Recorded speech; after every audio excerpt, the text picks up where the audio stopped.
to assure them that once the place is fixed, we make sure that whoever rightfully deserves to have a place. Yet you do any more and share any more for any commercial drivers. I'm said a Shanty Regional Minister Akanono. Now, so one of my was it a KJTF? No, so washroom cried and just a gen some was the way the money and Pennsylvania when the baby. Sanitation is a huge issue. It's a mess. It's a mess. It's a mess. I'm sure you followed the trip to the washrooms and also to the drains, and they are all blocked. And I get the impression that anytime there is raining or the rains fall, there is flooding all over the place. So we've engaged the management. They are to come together with the chief director. We'll meet them on Thursday. Then we'll be able to holistically look at the management of the place in the first place and how we'll be able to put things under proper perspective and control pending the completion of the phase 2. After the phase 2, then we look at the development of the phase 3. You are aware that KJT has a phase 3 that is yet to roll out. But once we are done with the phase 2, we look at the processes leading into the phase 3. Dr. Frank Amoakohene, Yawa Santaman Tamso Swafene, a Jashi, see what KJT will call when you walk home some, and then Shaya Yafa who be not what's saying. Mampene John Dramani Mahama edi atuna so afo nyina nim so Ghana for boss 120 days ya bosome enan edi nkan wona memu mu no obese san waye niam nyina yie se de be omanfo ni behu ne waba e wabe ye de obeto ye na afi nsakraya ebeba ene de wehia na so afo de edi nkan kura ya woni omo atwetwe nkomode ato anim se 120 days ene Ghana fo ani atio to bi ntimi nkasem bi na wonye bibi foforo e wo baabi ebedu baabi ni nipa bi twa wawa no asem ne abode a kyerew enu nti asoya hodo na wabiebie eyi asoafo ne do ma atoto ano no obi ankoye dwumadene na omo ne homode se bedu bosome nan no omo bu akonta obetime de wonsese wobo na wasre. Part of our social contract with the people. Part of our social contract with the people is massive mandate. We came with a 120-day plan that contains a list of some things we intend to achieve within the first 120 days. Now that you've been sworn in, this meeting is meant to focus sectorally on the things that fall within your sectors, and that's why you've been chosen, because many of those issues are within the sectors that you are ministers of, so that we can hone in and make sure that we achieve them on targets. Some are 90 days, some somewhere 14 days. Assemble a full cabinet within 14 days, we achieve that. And then some are within 90 days. Others necessarily must go with some things. For instance, the removal of some taxes and rationalization of taxes can only be in the budget, because you need to do revenue measures and put those tax instruments before Parliament. So all of you are supposed to focus on your sectors and work so that we achieve all the tax. Na enu echi no na Dr. Valerie Sawyer ya oye senior presidential advisor na fidwom training tax force aban no ede adwuma na hye won sa no kasa bi kire se Mampani Mahama ebekeka ne ho na de Ghana fo gidi a wanya wonimu na bro adwen ntiase so na omo ni hweka se wo beba beye bibia toto apapa so nyesa Ghana fo mfa nche wo mo enu nti obo asoafo ni nyina akoko se bo a Mampani ahye Ghana fo no omo ne bekwa kwaye adwuma no amamfa so abaso obi ankoyere ne ho no nya adwuma. Take your promises to the people of Ghana, which promises best with deep thinking, painstaking calculation and consideration of various permutations to ensure they are viable, doable, and sustainable. We know your word is your bond and will be tied anyone who stands in the way of the performance of your promises to the people of Ghana. So therefore we pledge to use our utmost endeavors to ensure that we perform on the mandates that you have given us. We will not fail you. We will not fail the people of Ghana. And God be with you. Thank you. We eyera Valerie Sawyer ya wono ene tuma mpanyin efo.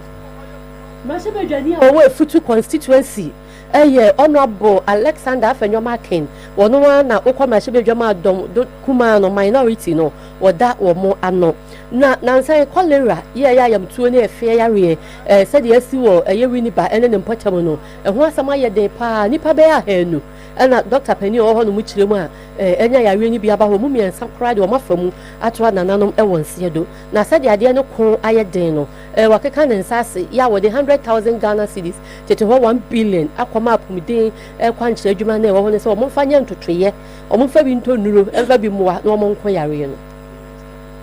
cholera pandemic in wama ya ban ya ba wa ya MP ni team ya honorable Alexander Afenyomakin sign no na eja wama party paying na nanu ma wacha atachedo ha no health directorate yeshim wa ha na orboa for what is happening in Futu now. Cholera where wa ha the MP also want to know see Ordinisika 1 billion Ghana cedis. This came out 100,000 Ghana cedis. Now, Yadaba, Yadabama Health Directorate, Yadi share Dr. Colette Brown, Kinsem, Washas, and all that share. Erba, Sabi, open all her pinwalks in Paha. Tiabaya, no, Yadin, MP, Honorable Alexander Afenyomakin signing who doubles as the majority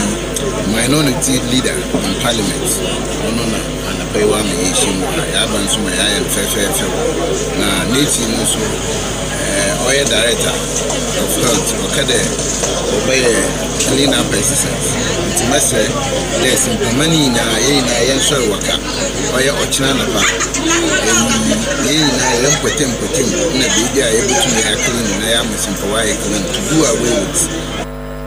Nipa yetini ni Honorable Zibiru Kasim baby atwamu ya mampani Kufa Dubro ya so na ye aban krache pani a ohwe futu mansi no emu ono ne kogina mu ma Honorable Afenyomakin ya wode sika no ekoma ye no wasa tu omanfo ne fo ese baby a no mu gya omonan no so enye into omunyai na enum no na futu municipal health director Dr. Paulette Brown and so ayasa sabia na nkasa ka ho bi no mo ne omanfo fiti china ko mbe clean up exercise aprapro kuro ni mu wini ba kuro ni matete mu nyina fifi ho ogidi se no bebo ama ho ne die ho nsem akoso ani se china fitu man e besiku mama nkan fanti won mintum ke fitu de mama tuma kan fanti de fitu man ne besiku yeri ejuma akade sisi anu yampano no ore aye bibio onan kampano de tum ko de fom kra na mfama no fon ho sisi mfama no po fon ho wo mpano no ndo onye papa no nka wom na chede dwuma ze orukọ ho no onye dwuma ze oso enwa nti no mpano ho na yenwa si ho no de e make sure that one ejija na ya wo ejija na ni na e besre wona wo je wona no wonjai na ye be clean ho fine na one be presentable na on my yaro no so the most important na odi yaro na odreba no because sabe obi kujan na wo obi akoto aba friend and for aba odine na ma ebegufo nam so de senya de chu na bechu bia esteem hu kakra bibe but emo aba no anya yi ntina che da mo aba no wo no obi efi ho no aba obi kra no bi se na also okoja na ewie no oda kunsu no odo wo na nsa ho nti you can just imagine na wo kwa do de kopu no nsu a afi so de yarba abefie nti mpana no ho no te na yesre de ho no ne te obe na efie ne mu no so ya tenkra ya kwa akro no ya tensam de sisi ano mo aban de wo jana gu roba no mu no wa kyekyere no wa ato nti inhu na de wa ato eni ayati ye Efutu Municipal Health Director Dr. Paulette Brown. We me junior by 1 year. Primary school. Ramsey. I see. Paulette, Merishano. Now call Louis on the Corbe. The Chirai. Who's a mimi we call them down until no Merishano. Paul and Paulette. You didn't know me, and so far to be seen them in TV or baby. Paulette, and a very vet near the Biaton. I was for year to us NPP caucus. Yeah, what a sentiment to me, where I should be your phone. ɔmo akasa de nsɛm bi ato dwa wasɛm nyinaa ne kyerɛ mu kyerɛ sɛ ɛno antɔkwa a ɛkɔɔ so regional coordinating council of state ntɔkwa no council of state for kora nkɔkɔ ne mu aba na no ɔmo to no a ntɔkwa baa mu ne nyinaa nkyerɛ mu ne sɛ ɛne de ɔmo afrɛ nsɛmtwerɛfoɔ nhyia mu ya owura kwaku ampratum sapon asantema mpɔn mmarahyɛ bedwani ɛna kasa de ma akɔkɔsi wɔkyerɛ a NDC foɔ a ɛwɔ mantam yi mu a ofori buadi adodo na frɛ ne Zuba ɛna kofi ntɔkwa na ase yɛsɛ yɛfi ase a yɛhwie gu hɔ a yɛsɔɔte yɛyi wɔ edi ane yɛde ato yɛyi wɔ edi ane yɛde ato ano ɔmo hu yɛ sɛ deɛ na ne deɛ ne ɛkɔ anim no na yɛ MPP ni tɛne ɛne ɛyɛ ma mo wini na yɛyi odi kan kɔfa ballot box no ɛna yɛyi ɛna nam so ama nkurɔfoɔ pira papa ɛno nsɛmtwerɛfoɔ ɛkɔyɛ adwuma nyina bi ani ho apaapae yɛ mogya anwune gu wɔn so no nya asɛm ketewa. We stand before you here today outrage over the violent, disgraceful events that unfolded yesterday at the Ashanti Regional Coordinating Council during the counting of the votes of the Ashanti Regional Representative to the Council of State. In an outrageous act of lawlessness, known NDC thugs, led by one Ofori Buadu, alias Zuba, a rumored nominee for Kumasi Mayor, stormed the counting center and forcefully snatched the ballot box in a desperate attempt to disrupt the process. The era of using violence and fear to undermine democracy must end. The Ashanti region has always been the stronghold of democracy and good governance in Ghana. We will not allow the reckless and lawless behavior of a few individuals to tarnish our democratic credentials. We send a clear message and a strong message as well to the Mahama administration. Ashanti region will not bow to intimidation. The people of Ghana will resist attempts to erode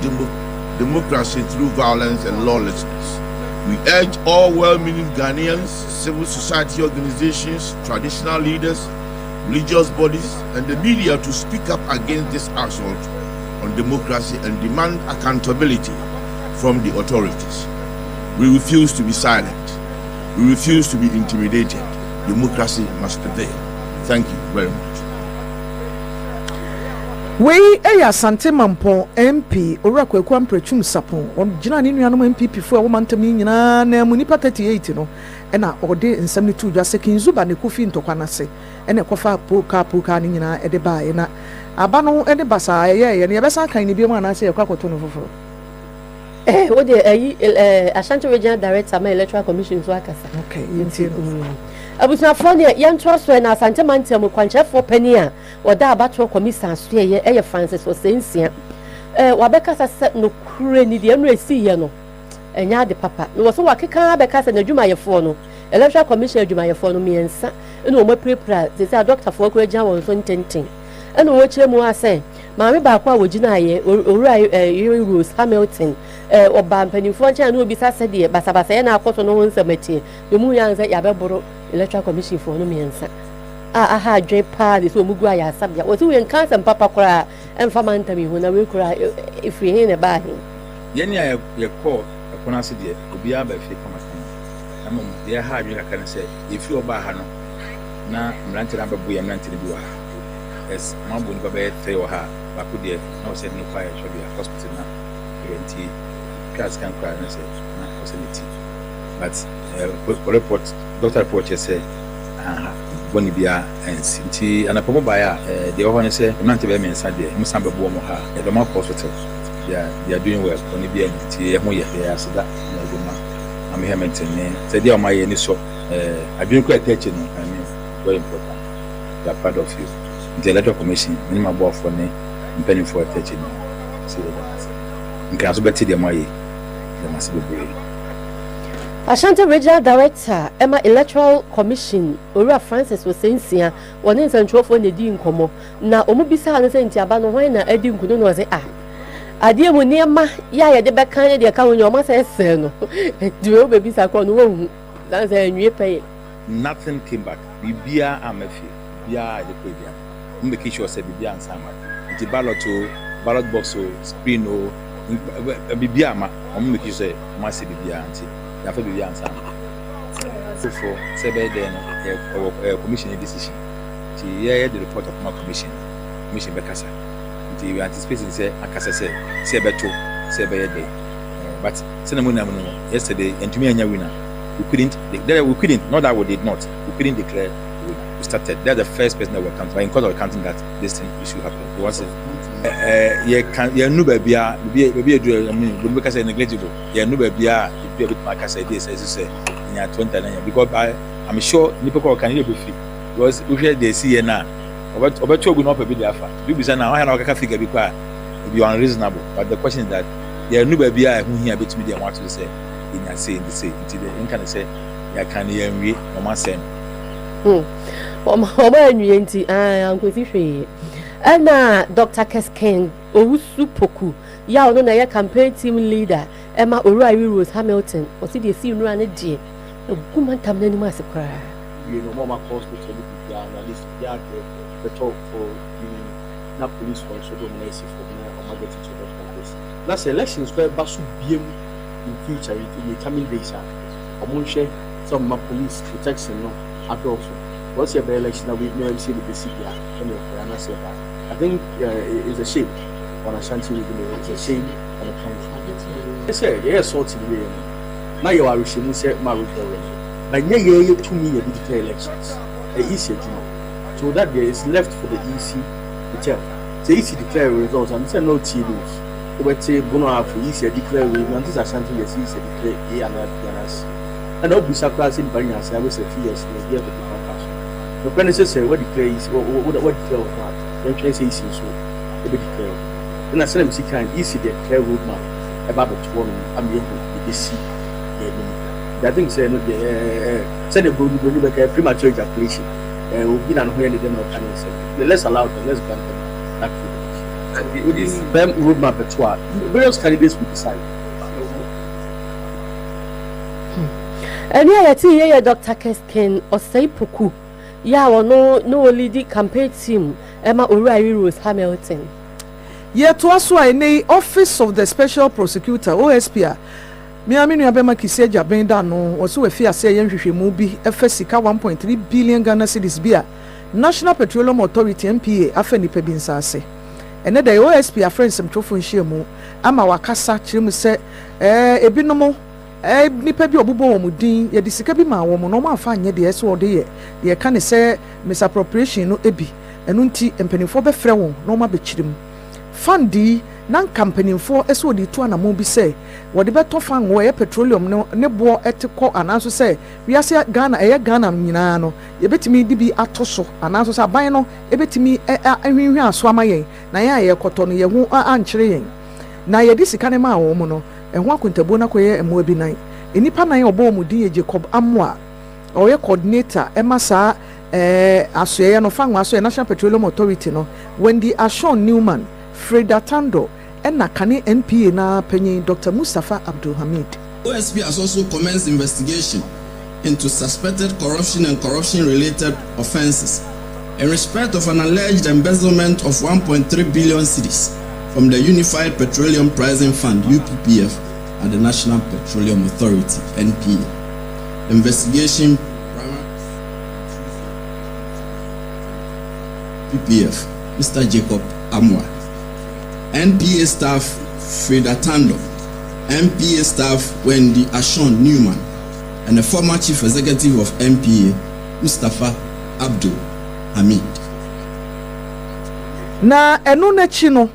ena o kasa biu ena o chemu kire se yewra NPA kane boss Mustafa Abdul Hamid se wono do nya invitation bi Africa se jaben ho nti so ye ne press conference ya e bia o kama Ghana fo ate no ade o meto nsamfre ni bibia mu emfa charge bia amfa mo no Facebook ene ne wuko ya wahu na so no ama hu mu aye wo ho isan se ho no ko hu no asemo no na onya invitation bia Africa se jaben ho nti se onipa no awo kana asemo no unya nto nsamfre no a adan ena wo de conference mtrofo nhia mu no aka wasemo ho obefre no a o de obeka kire no. And the special prosecutor na so ye ho no ma na ye wo ene won santrofo nhia mu ya wo frɛ ye no wakasa ene wo kire mu sɛ nsensem bi ye kɔso ye de wo mo ka ho no special prosecutor so ye no enim ho hwe e nsem be ya ni nyina ye nran nsem epi abonte ba ye se Honorable Kenneth Ofori-Atta Baby atwam no yo man yi sana hene ni fie ye wo cantonment no special prosecutor so ye na koho afi nkrofobia no mu hye sojafo entare o makwa akoche o makonfuntum niema e wo ho no no ye keka ho a o mo de be hye no na wo se Honorable Kenneth Ofori-Atta kra woni Ghana hanom ya ye to abawi ya ncha no kwa America man wo apom de ho nsem enti no wo so ko chief of staff amane enu enti no mo ye o made a o mo nam hyehyeye ene kwan so na ye bibia ni ho eso mbe fa chi se woni ho no mo kofuntum ne niema ani bibia te sa to no die osusu se ebi mo sheda na ye sa de no ana se omo ye se de be ya special prosecutor investigations ahodra wo ye no ne ho be bon o manfo. Mr. Ofori-Atta. A purported raid on Mr. Ofori-Atta's residence was staged, or at best, an imposter action in an attempt to court disfavor for the OSP and to derail any persons, however uniformed or bedecked,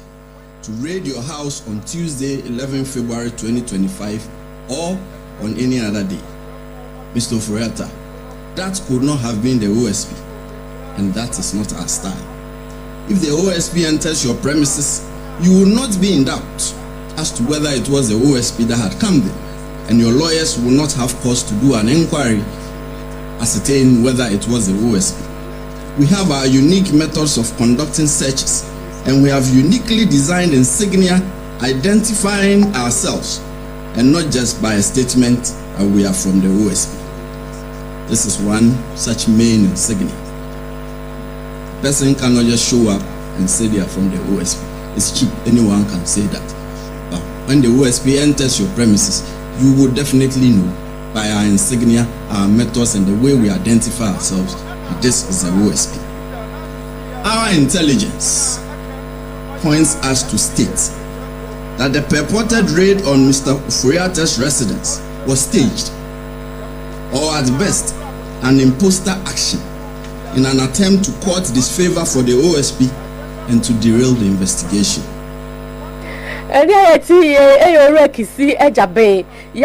Special prosecutor. Ye to ansam ne so Access Bank PLC ya a free Nigeria memunemu ne dwuma na atena ba ko o man Ghana mu abeji ntini pa nam so abo International Finance Corporation IFC abaso IFC abo ma abaso e wo modi a wo bo oba ye kwan ofa so di omra ene hyehyeye nyina so e wo bank ne headquarters e wo osu a e wo enkran na certificate a wode ma won na wode bo abaso no edi adanse se waje watum ya wo ba ye no wayire won ho nhyehyeye a ya nyina wo sikasemu o man Ghana mu no wode ye adwuma enei baboa ama ne o nyina akoyie na dwuma na se ya wo ye handing over no na ora Olumide Olatunji ya wo ye managing director da Access Bank no ono kro ya na wo dane tumi ne dia maninu afoforo a wo ba e de to dwa se omo abai omo ba adwuma pa obroni so omo mini business na obetu won ho ese won wayire won ho aye na bebiri kra beka ho. The reason why we have this collaboration, like I said, is because Access Bank will be in partnerships. And if you want to go far, you go with strong partners. IFC and Edge is a testament to what we are doing in terms of partnership and collaboration. Our business with IFC is, our relationship with IFC is over 20 years old. Here in Ghana, it's about 3 years counting, and we have made significant progress. And this afternoon is another testament of what we are doing with IFC. Essentially, is to show that what we're doing in Access Bank Ghana is sustainable, and we're not here for the short term, we're here for the long term, and how we build matters. So we want to build sustainably in what we're doing. It's also a way of helping us to be efficient, bringing down our cost. There are two ways to make money. Either you grow your revenue or you bring down our cost. This is going to show that we can manage our cost very well,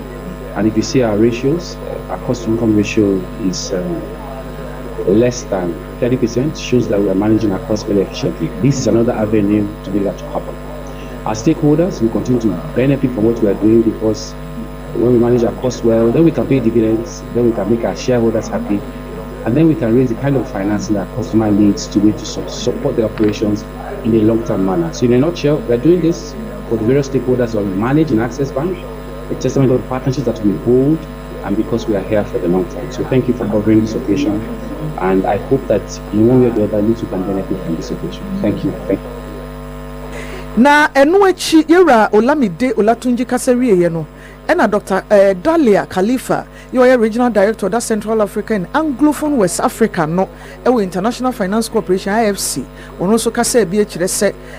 ahokeka sonko a wabe hunu ene dwuma no a wodie na beboa ama wo munim de ne nyoma a wo ye ho adwuma no atretra ko wiase ama nyina ni. Well, there's two main reasons I would to give you a direct answer. The first one is that it's very good for the environment. Buildings that are sustainable are businesses that will continue to create jobs and do business, but also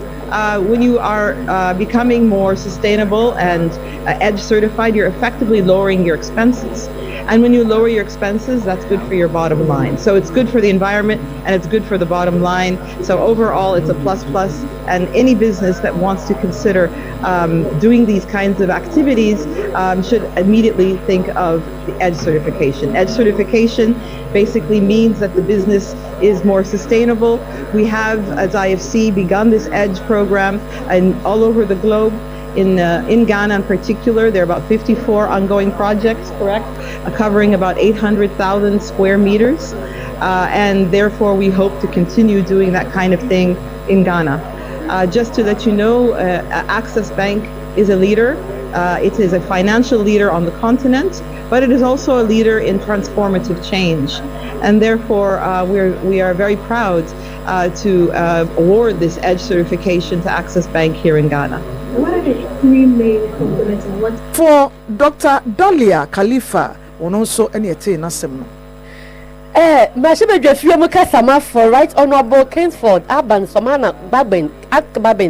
and Eka saying that Ninsama Wakanya ne breakfast prayer meeting, your Moya, Winya Kenya, Ya Wakasa see. And what did some to just say, or do who say was a fiano, shemudi, a young paibono. Yes, I be on my shibe few. Now I know what's a and what bon continent who's a whom be on my shibe few, air, my shibe jafono. Was so shy. Or more Casa crown cringe with dear benches or what to find. Ya be aqua to come. It's a cobas or more by my shibe few more. Now if I am in Timmy was never Sabasania meant to say to who say, whom be, I want my shibe few one of my. How a month into a sort of bonfire pa, it's ya sadiano. And was such a mass a beam who says, well, not here, Joma. Ya near my cousins were trying to work a car. Never dear chief for the better will be a antenna once. And to a share who says, Saint Tia, and my shibby for my young Shaya said, dear, or Yakasama for any quantity of my shibby genino. A boy and say, you are better known to a bar. Not a coincidence was. Thank the organizers and I grant them the permission that the next prayer meeting should be held on the floor of Parliament.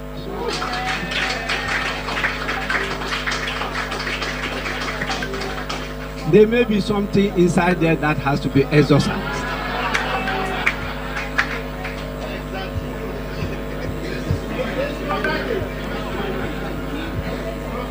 We will not take it for granted. We'll get inside there and get it out.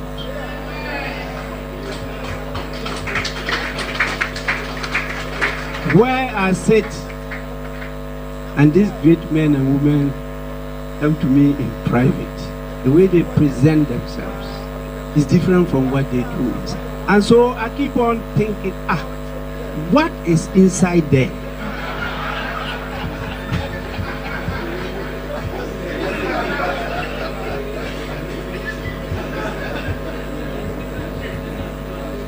And the great men and women of the gospel will testify when they are with you in your church. And then you see them in the parliament, and they are very different. What is inside there? If that is the culture of politics, then we really need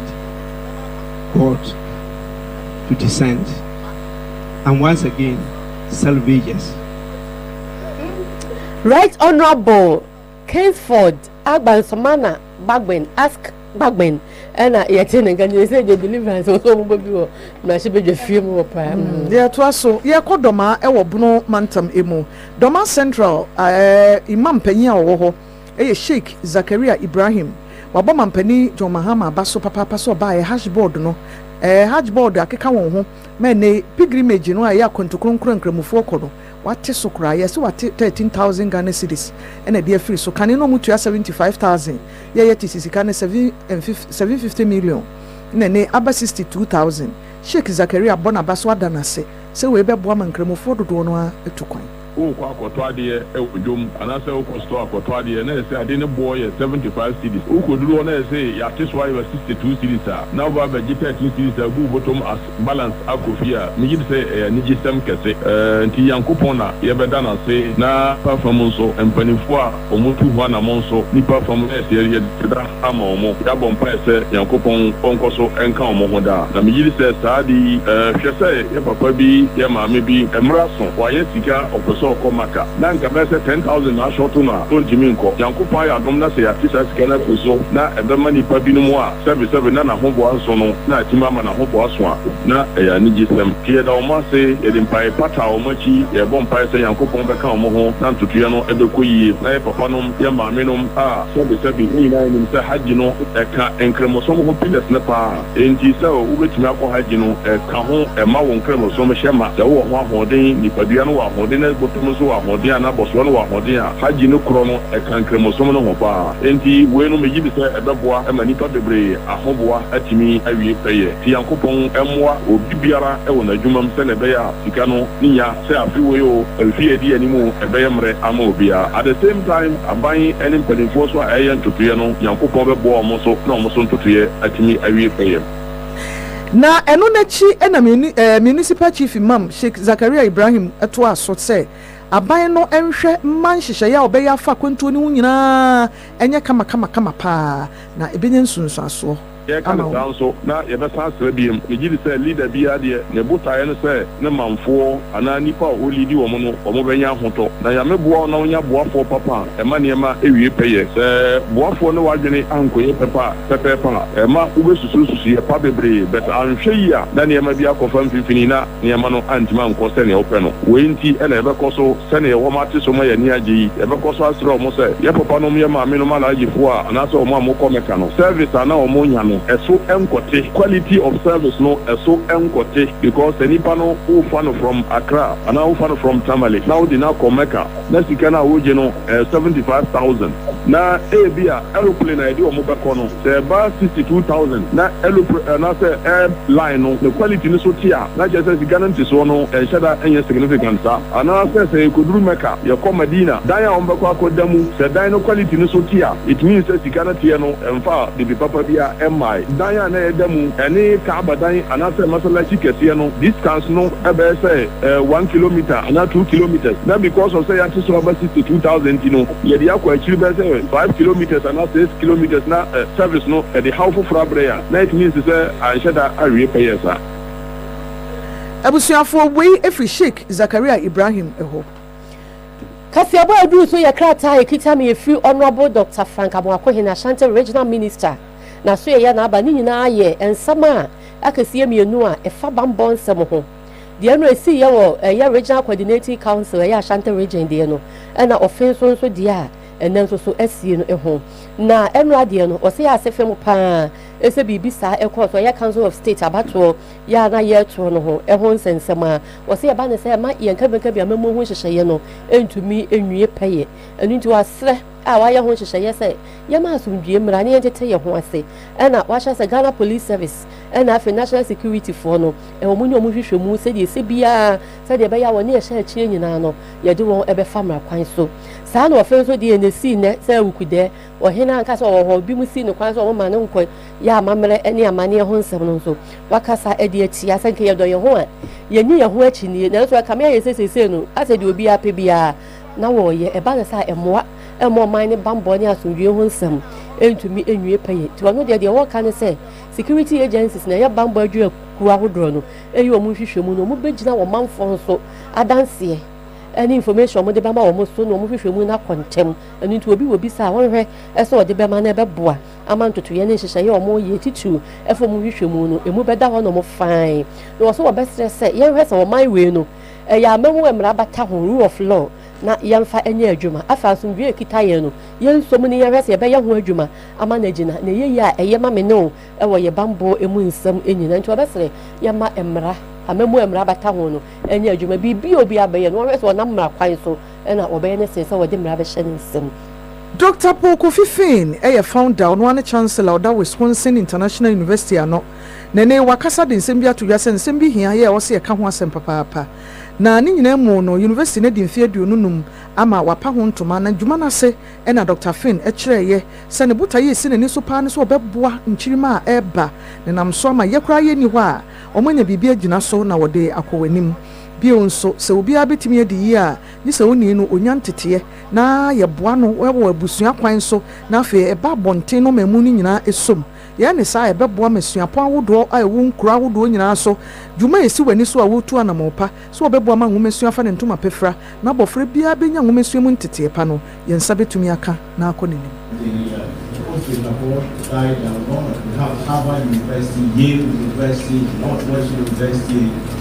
Eastern University, Southern University, all started by private people, and then they have led and gone. And so, children mention my name all the time. Sometimes I don't feel very comfortable. It is a community development. We should regard it as a community development, not single one person. Because the reason why we have achieved this is because, number one, because of God. Number two, because of my family. Number three, because of all of you who have contributed to make it a great success. So we should always regard this university as a community development, that we are helping the community, the children, to come up and have good education, to become future good citizens of this country, rather than being run away left and right, but to help them to grow and become mature people to help the community. So those of you, especially the lecturers and the workers, sometimes they say they are working for profit. You are not working for profit. You are working for the community. Na jumana se ena nana de jamra udi nkan fe yi asehene ono so de aseda kese pa ma Dr. Panyin wo modern a wabo ne sukuu ne kura besi na saase so na wo kire se modern bia obebo na nam so obeye won ho ama nwomesua pa ejina ne nan so wo mpotemo ho no omu nyina bebu ne chidom. Through your foundation, the Daka Foundation has also in diverse ways provided so much for so many over this short period of time. And I am a witness to that. We have provided in the Ashanti region alone so far more than 30 boreholes in needy communities and 10 toilet facilities and counting. This I testify to because Chancellor calls me every evening.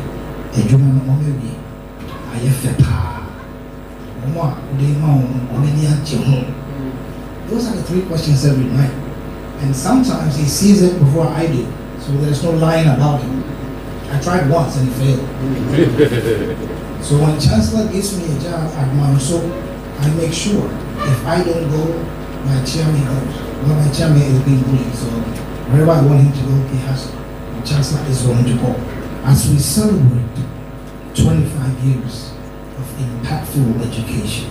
we really look forward to another 25 years of continued and sustainable partnership that boast of willingness to improve the Nanuachi and Ora Jewel Aidan Aqua, your registrar Wisconsin University, on also Cassa Bidna or Danyankupan Secane, or a quire or do motum fear do numni, baby will fear see any baby a webedry, a brab Bermudia, Nansunyame Ama Aye. I was struggling to start with 7 people in the days of Reverend Dr. Dati, Asante Dati. Today, can boast of students, the number I got was 8,120, representing our students in Kumasi and Accra. We can surely say this school is an international one because we graduated a number of students, over almost 17,000, and we can boast of a lot of international students from over 19 countries. Our staff strength keeps growing, and as of this morning,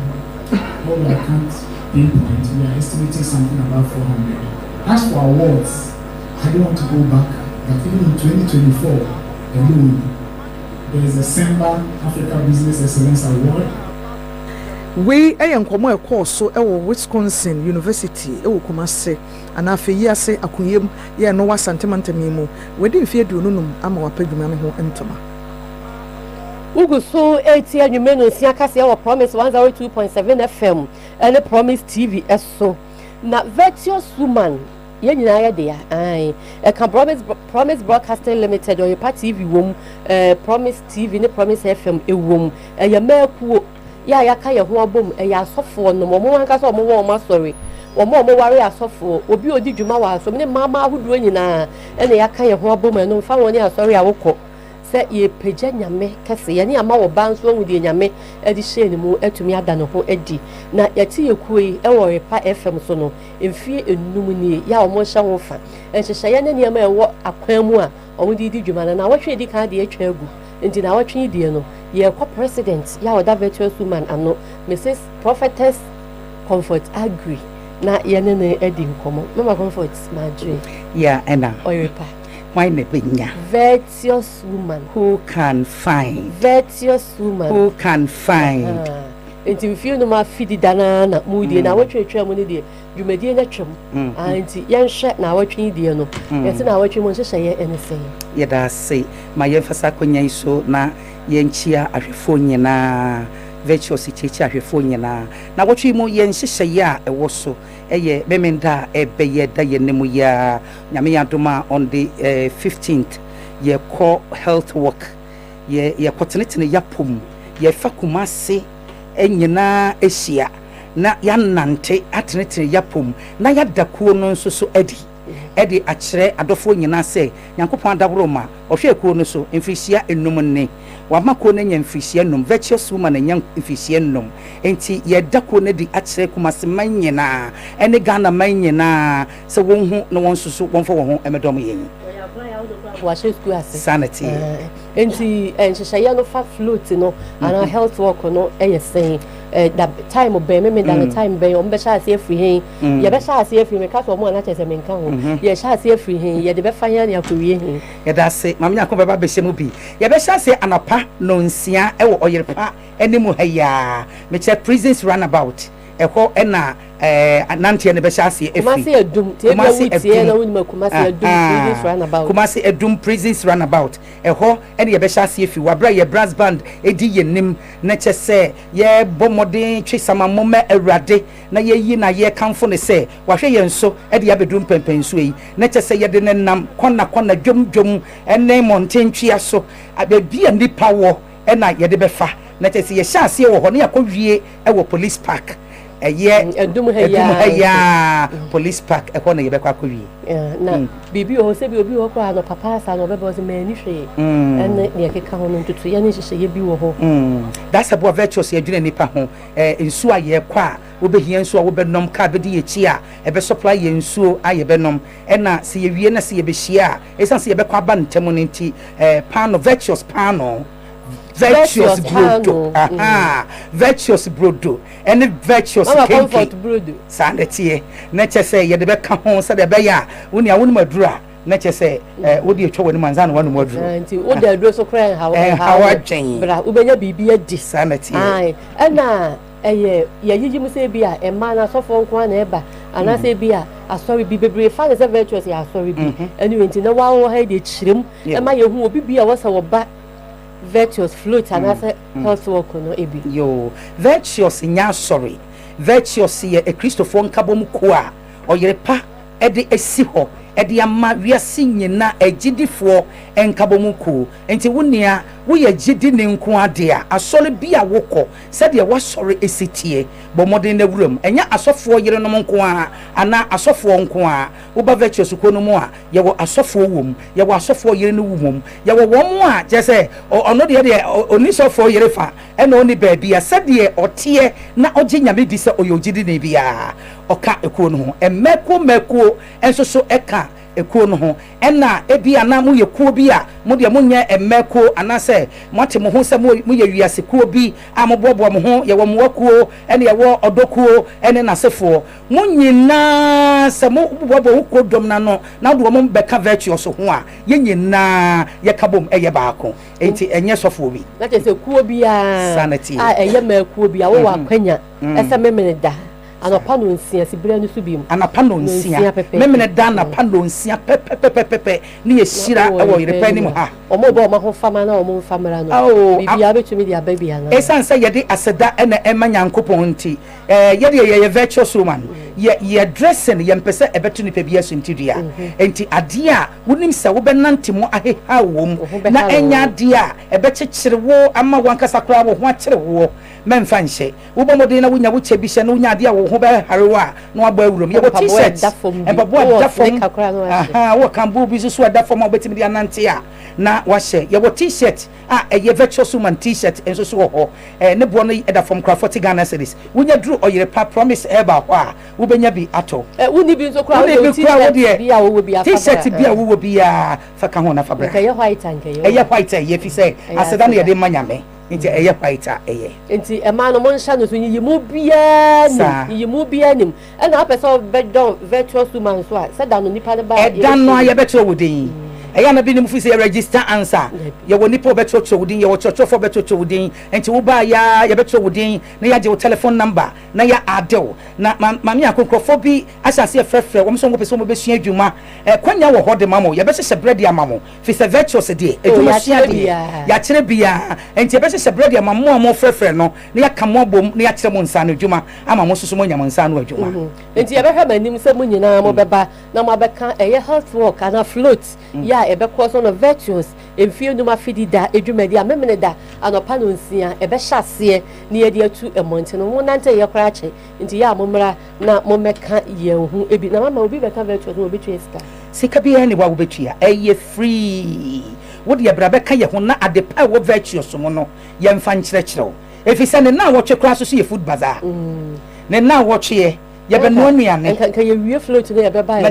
ba se ye hia we ne pa do ne mra float ne de be se na ye dwele wo ho pa na nyame ya do ma next week no ya be kan food bazaar no en so ho asem ti ne de emfa ma float na mo nte na mo mra e hye ye ne de bebre wo ho food bazaar no ba be su aduane no abedi bi chechede be no ye next week nti ye kan we no next week ye be se hia na ya kan eno nso ade ama mahunu ebi nti said your mama can also be ba wontuare ontuare ye free bude free brana benante mayen na srade ne bi enyi nguro chese srade ne apako bro wa watena siama srade ne wurawura no eya bona to say o ya yale anisa enti brana benante na srade ne bi nane ngu na nya pomden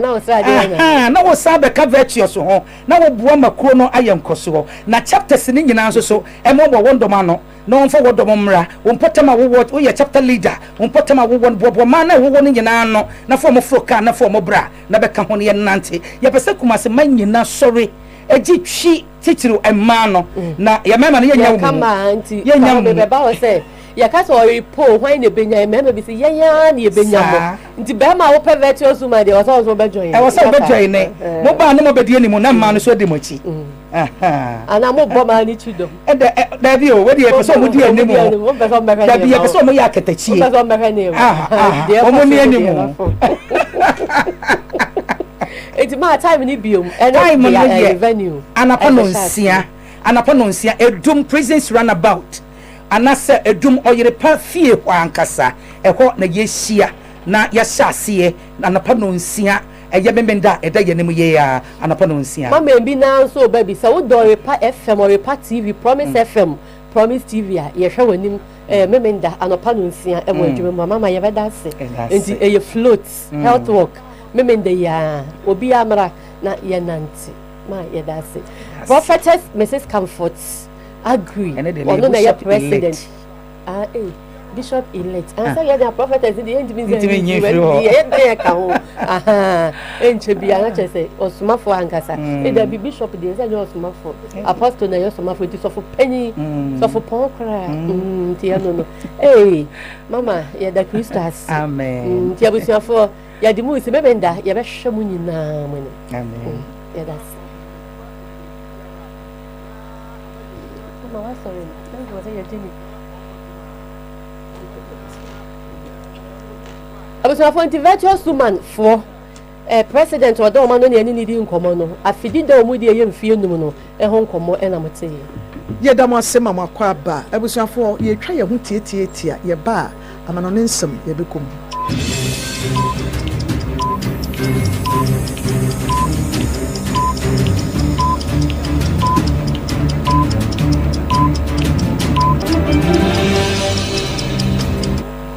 ye mama kwa ba ye de ma no nsem tew etwam yenim se Israel ene Palestinian fo ntam adwo na so West Bank ho no de yam se gidan Nyankopɔn beba ena santokwa ne ensuo begu so ene ye se Israel asojafo ahyeda ko company baakum ya wo makododo ni pe wo hwa manam so ekwan wo mafa so yi nipa ni bi afi wa evacuate ebinom e de wo ko West Bank no bia foforo na ekwan a Israel asojafo ene West Bank e Palestinian fo ko nhyehyeyem na nipa bi a wo fa wo mu domum wo mu ne wo atwetwen ya ma wagya bi entini enim sasomdua ba no e kame akoyesa nkoyesa ene Israel fo na san etutuo e di wura ahye so ekokɔ ba bi a Palestinian fo ne te ya wuti anye ye ne bi be ka ho a na kyese no ane se wo kokora nam so amene nipa ne bebre na wo yi wo fa ahye ne so a wo mu afiri hɔ no no ebi ennan ene akyirenie omu fi ase etoto se etu na otwem yensa besini kromu na Israel edi bibia eba wato din se iron wall ya ni nyina mu no wo mo so woto feso di atwa West Bank no ho a Palestinian fo ni pampempem bebre bebru mpem aduanan na adwane afiri wafie mu a United Nations kura bo ho amane ye so kamia ye se Israel fo no omo nte de ekokura no magya abusuafo ye de kase bonu esi asetina mu nsam ebeto aso Korea tede 10 na samu Jimmy Cliff boafo sonko na afi edusi pokia enso eboa ye several room fo nyina ye damase sly achi ene omomo wo nyina ye na Christabel upon Dazi Priscilla Bill enya busuafo nka ene no omo nso eba studio midi de mame efia nya akopapa bi na afi akua esiedo ayira mu nyina asema mo ne hwe nyame ma de panche